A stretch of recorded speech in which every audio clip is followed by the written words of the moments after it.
नमस्कार दोस्तों, आज हम लोग इस वीडियो में क्लास 12th के केमिस्ट्री का लघु उत्तरीय प्रश्न और उसके उत्तर को देखेंगे। जी हाँ दोस्तों, 2022 में होने वाले एग्जामिनेशन के लिए बिहार बोर्ड द्वारा जारी किए गए मॉडल पेपर में केमिस्ट्री का जो पेपर है उसमें 20 लघु उत्तरीय प्रश्न दिया हुआ है। उस 20 लघु उत्तरीय प्रश्न का आंसर इस वीडियो में आप लोग देखिएगा। तो आप लोग इस वीडियो को अंत तक देखें, क्योंकि जो भी क्वेश्चन इस वीडियो में दिया हुआ है, मॉडल पेपर में दिया हुआ है, वो क्वेश्चन बड़ा ही इम्पोर्टेंट है।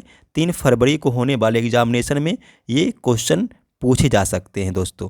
तो आप लोग इस वीडियो को अंत तक देखें और सभी क्वेश्चन को आप लोग कॉपी पर नोट करते जाइए या फिर इसका स्क्रीनशॉट ले लीजिएगा और बाद में इसको नोट करके आप इसको रट करके जाइए, क्योंकि इससे एग्ज़ाम में पूछे जाएंगे प्रश्न, ये याद रखिए।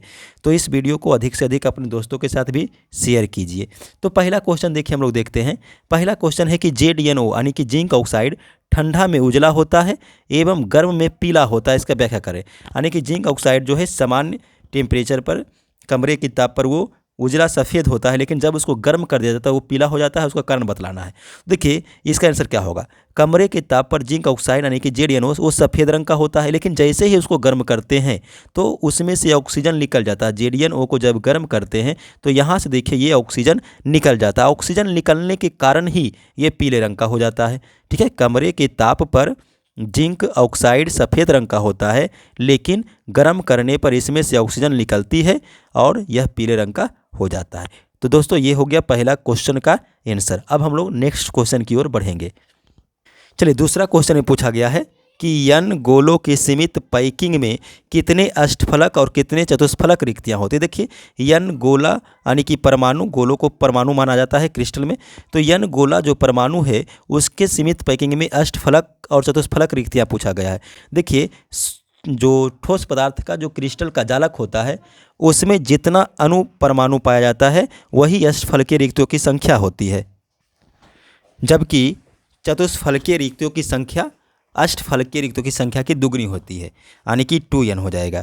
तो देखिए अष्टफलकीय रिक्तियों की संख्या n होगी और चतुष्फलकीय रिक्तियों की संख्या 2n होगी। अगर इसका परिभाषा देखिए तो परिभाषा क्या बनेगा।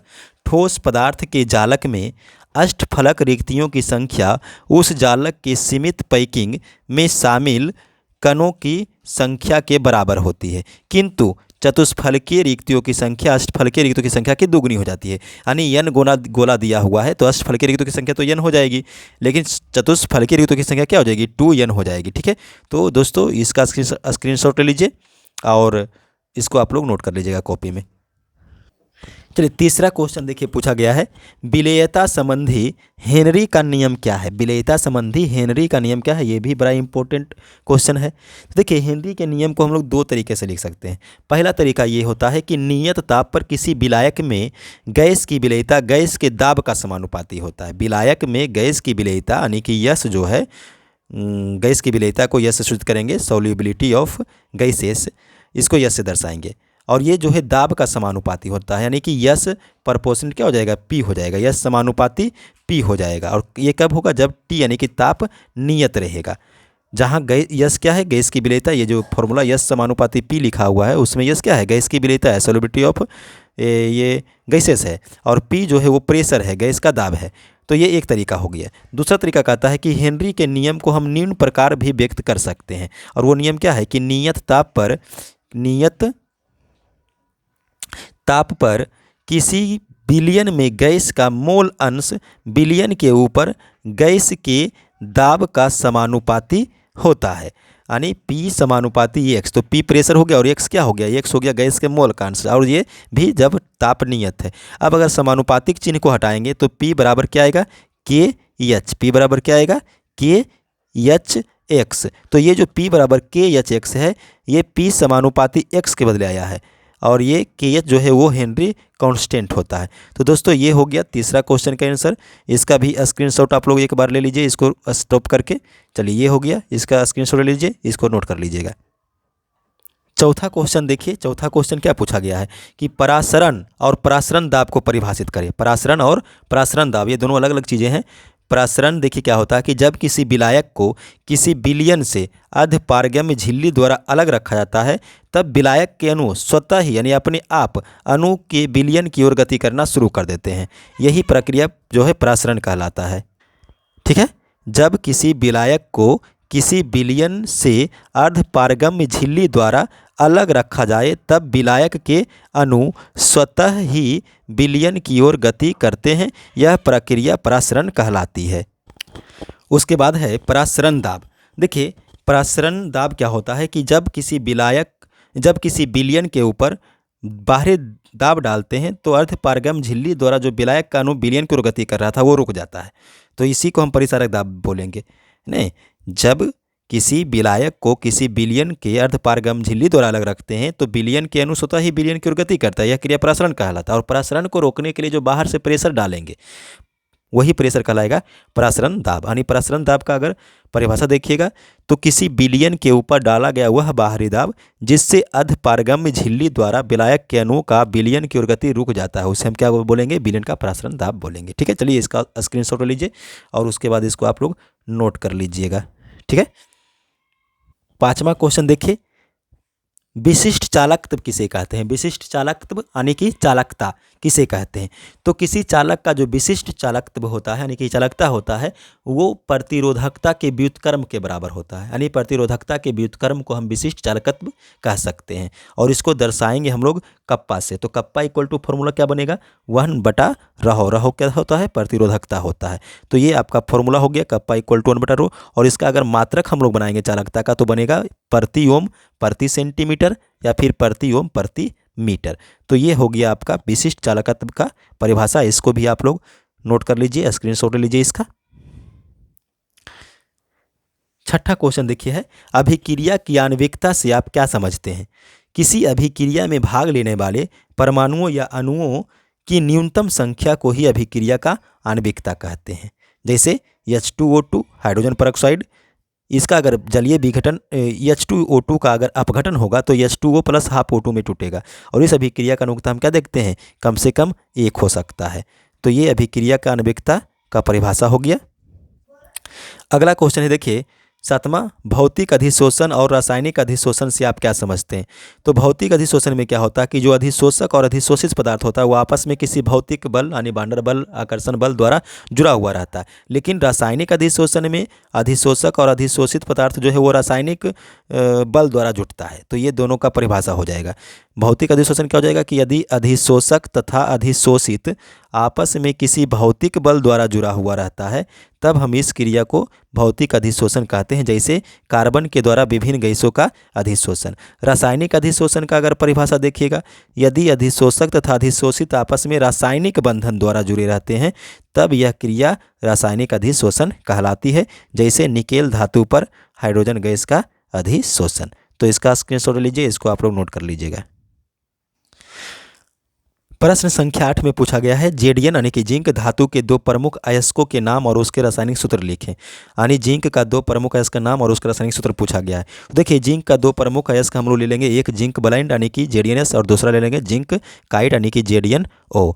उसके बाद 9वां प्रश्न में देखिए पायरोफॉस्फोरिक अम्ल का सूत्र और संरचना लिखने के लिए पूछा गया है। तो देखिए पायरोफॉस्फोरिक अम्ल का सूत्र जो होता है वो होता है H4P2O7 H4P2O7। और इसका अगर संरचना सूत्र हम लोग बनाएंगे तो संरचना सूत्र क्या बनेगा? देखिए H4P2 और O7। तो ये देखिए इसका संरचना सूत्र बनेगा P के साथ यहाँ पर एक ऑक्सीजन सिंगल बॉन्ड के साथ और ये P के साथ एक सिंगल, यानी कि O का वैलेंसी तो यहाँ पर डबल बॉन्ड हो गया, O का वैलेंसी O डबल बॉन्ड हो गया और एक ऑक्सीजन यहाँ पे डबल बॉन्ड और एक ऑक्सीजन यहाँ पे डबल बॉन्ड के साथ। तो इस प्रकार से इसका संरचना सूत्र आप लोग इसको देख लीजिएगा, इसको तैयार कर लीजिएगा और इसको रट लीजिएगा। चलिए अगला क्वेश्चन है 10वां में ओजोन के 2 उपयोग को लिखें। ओजोन का 2 उपयोग, नंबर 1 कीटाणुनाशक के रूप में है और दूसरा खाद्य पदार्थों को सनरे से बचाने में भी किया जाता है ओजोन का प्रयोग। तो ये 2 उपयोग ओजोन का हो गया।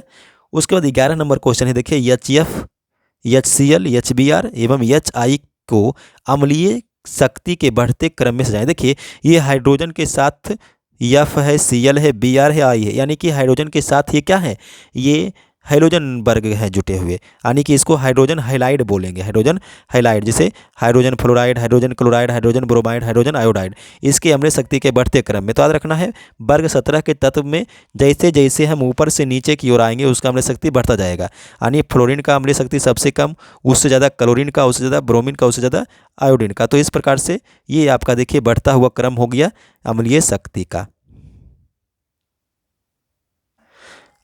चलिए 12 नंबर में पूछा गया है भोजन के परिरक्षक क्या है, उदाहरण दे। यानी वैसे पदार्थ जो भोजन को सड़ने से, अपघटित होने से बचाता है उसी को हम क्या बोलेंगे, भोजन का परिरक्षक बोलेंगे। और ये जो भोजन का परिरक्षक होता है ये भोजन को गलने और सड़ने से इस प्रकार से बचाता है कि जो अपघटय पदार्थ होता है उसका वो अवशोषण कर लेता है, जिससे निर्जलीकरण के कारण वो नष्ट हो जाता है। जैसे इसका एग्जाम्पल अगर लेंगे उदाहरण में तो सिरका हो गया, नमक हो गया, सोडियम बेंजोएट हो गया, तो ये सभी भोजन परिरक्षक के रूप में उपयोग किए जाते हैं। तो इसका स्क्रीनशॉट लीजिए और इसको आप लोग नोट कर लीजिएगा। अगला क्वेश्चन है प्रश्न संख्या 13 में निम्नलिखित के एक एक उपयोग को बताएं। ए नंबर दिया हुआ है पैरासीटामोल और दूसरा दिया हुआ है बी में टिंचर आयोडीन, यानी दोनों का एक एक उपयोग लिखना। तो पैरासीटामोल जो है एक दर्द निवारक दवा के रूप में इसका उपयोग होता है, बुखार, सर दर्द, ये सभी में इसका उपयोग किया जाता है। शरीर को तापमान को कम करने में भी पैरासीटामोल का उपयोग किया जाता है। दूसरा है टिंचर आयोडीन, प्रतिरोधी के रूप में इसका उपयोग किया जाता है। तो एक का उपयोग दोनों का हो गया। नेक्स्ट है 14 में एमिनो अम्ल उभयधर्मी होते हैं। उभयधर्मी यानी कि ये अम्लीय और भस्मीय दोनों तरह का गुण दिखलाता है, दोनों से अभिक्रिया कर सकता है। इसका कारण बताना है। देखिए एमिनो अम्ल का जो COOH ग्रुप होता है वहाँ से NH2 समूह पर एक प्रोटॉन यानी कि H+ स्थानांतरण होता है, जिसके द्वारा ज्यूटर आयन का निर्माण होता है।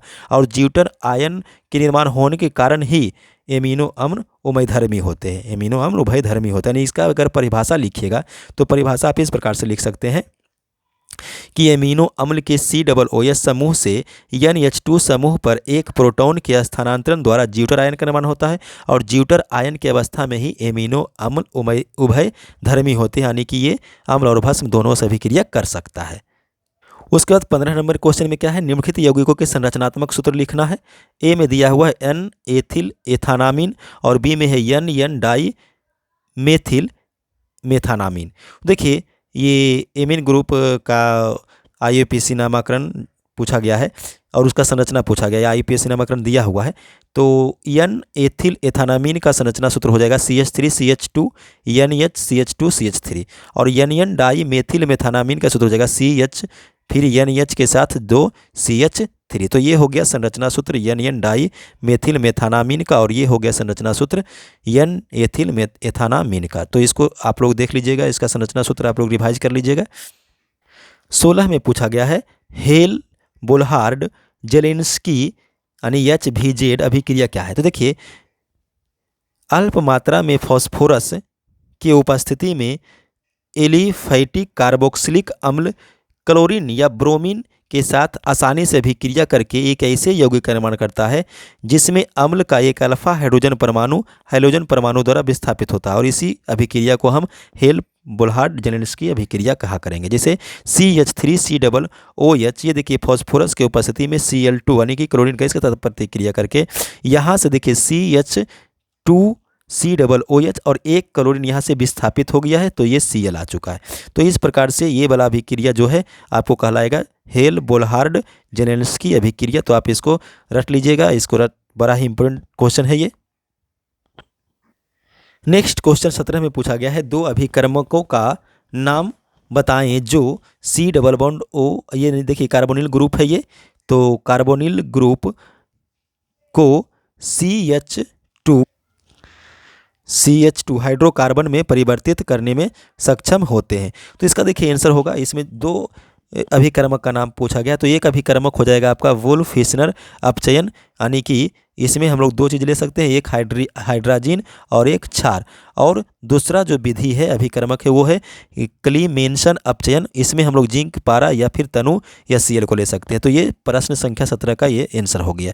इसको भी आप लोग देख लीजिए, स्क्रीनशॉट लीजिए इसका और इसको आप लोग कॉपी पर नोट करके इसको रट लीजिएगा। अगला क्वेश्चन देखिए 18 में पूछा गया है एसीटल्डिहाइड के बहुलीकरण से प्राप्त दो यौगिकों का नाम और सूत्र लिखना है। तो देखिए एसीटल्डिहाइड के बहुलीकरण से दो यौगिक प्राप्त होते हैं, एक पैरल्डिहाइड और एक मेल्टिल्डिहाइड। पैरल्डिहाइड का उपयोग जो है वो नींद लाने वाली दवा के रूप में होता है, और मेटल्डिहाइड का उपयोग जो है वो ईंधन के रूप में होता है। अब इसका ये पहला देखिए क्या होता है कि निर्जल एसिटल्डिहाइड में सांद्र सल्फ्यूरिक अम्ल डालकर जब गर्म करते हैं तो पैरल्डिहाइड बनता है, और इसका उपयोग हम नींद लाने वाली दवा के रूप में करते हैं। जैसे यहाँ पर देखिए 3CH3CHO सांद्र H2SO4 के उपस्थिति में क्या बनाएगा, CH3CHO का होल 3, इसी को हम पैरल्डिहाइड बोलेंगे। तो ये आपका पैरल्डिहाइड पहला हो गया, एसिटल्डिहाइड का बहुलीकरण से प्राप्त यौगिक, और इसका ये सूत्र भी हो गया। अब हम लोग इसका दूसरा देखते हैं। हिम मिश्रण में एसिटल्डिहाइड को रखकर यदि उसमें HCl गैस यानी हाइड्रोक्लोरिक गैस प्रवाहित करते हैं तो मेटल्डिहाइड बनता है, और इसका उपयोग ईंधन के रूप में किया जाता है। तो ये देखिए 4CH3CHO और ये HCl गैस के उपस्थिति में करवाएंगे तो CH3CHO का होल 4 बनेगा, और इसी को हम मेटल्डिहाइड बनेगा। तो ये आपका दूसरा यौगिक हो गया। तो इसका पहला और ये इसका दूसरा दोनों का आपका सूत्र और यौगिक दोनों हो गया। तो इसका स्क्रीनशॉट लीजिए, इसको आप लोग जो है इसको देख लीजिएगा, बाद में आप इसको रट लीजिएगा। चलिए ये हो गया। नेक्स्ट क्वेश्चन हम लोग देखेंगे, क्वेश्चन नंबर 19। शक्ति एल्कोहल क्या है, इसके उपयोग लिखिए। शक्ति एल्कोहल क्या है, इसके उपयोग लिखिए। ये 19 नंबर का क्वेश्चन है। तो कहता है परिशोधित स्पिरिट, बेंजीन और पेट्रोल के मिश्रण को हम शक्ति एल्कोहल बोला करेंगे, और इसका उपयोग इंजनों को चलाने में ही किया जाता है। तो शक्ति एल्कोहल का परिभाषा और इसका उपयोग भी हो गया। अब लास्ट क्वेश्चन हम लोग देखते हैं, मार्कोनी-कॉब का नियम क्या है। देखिए मार्कोनी-कॉब का नियम पूछा गया है, ये भी बड़ा इंपॉर्टेंट क्वेश्चन है दोस्तों, इसको भी आप लोग रट लीजिएगा, कॉपी पर इसको नोट करते जाइएगा। देखिए द्विबंधन से जुड़े हुए असीमित कार्बन परमाणु वाले यौगिक के साथ जब किसी प्रतिकारक यानी एक धनायन और एक ऋणायन वाला होना चाहिए यौगिक, तो उसका योग होता है, तब प्रतिकारक का ऋणायन उस कार्बन परमाणु से जुड़ता है जहां हाइड्रोजन की कमी होता है, और इसी को हम मार्कोनी-कॉब का नियम कहते हैं। फिर से इसको एक बार रिपीट कर देते हैं। द्विबंधन से जुड़े हुए असीमित कार्बन परमाणु वाले यौगिक के साथ जब किसी प्रतिकारक का योग होगा तब प्रतिकारक का ऋणायन उस कार्बन परमाणु से जुड़ेगा जहां हाइड्रोजन की कमी होगा, और इसी को हम बोलेंगे मार्कोनी-कॉब का नियम। और इसका अगर एग्जाम्पल देखिएगा तो एग्जाम्पल क्या है, देखिए ये प्रोपीन है, और प्रोपीन का प्रतिक्रिया अगर हम HBr के साथ हाइड्रोजन ब्रोमाइड के साथ करवाते हैं तब जाकर के ये 2-ब्रोमो-प्रोपेन बनाएगा, 2-ब्रोमो-प्रोपेन बनाएगा, और ये मार्कोनी-कॉब के नियम का एक उदाहरण हो गया। तो दोस्तों इस प्रकार से इसका भी स्क्रीनशॉट आप लोग ले लीजिए, और इसको भी आप लोग रट लीजिएगा। तो दोस्तों इस प्रकार से आज हम लोग क्लास 12th के केमिस्ट्री का 20 लघु उत्तरीय प्रश्न को देखा। ये प्रश्न बड़े ही इम्पोर्टेंट है, 3 फरवरी को आने वाले एग्जामिनेशन में इससे पूछे जाएंगे प्रश्न। तो इस वीडियो को अपने दोस्तों के साथ अधिक से अधिक शेयर कीजिए, और इस वीडियो को आप लोग अधिक से अधिक लाइक कीजिए। धन्यवाद।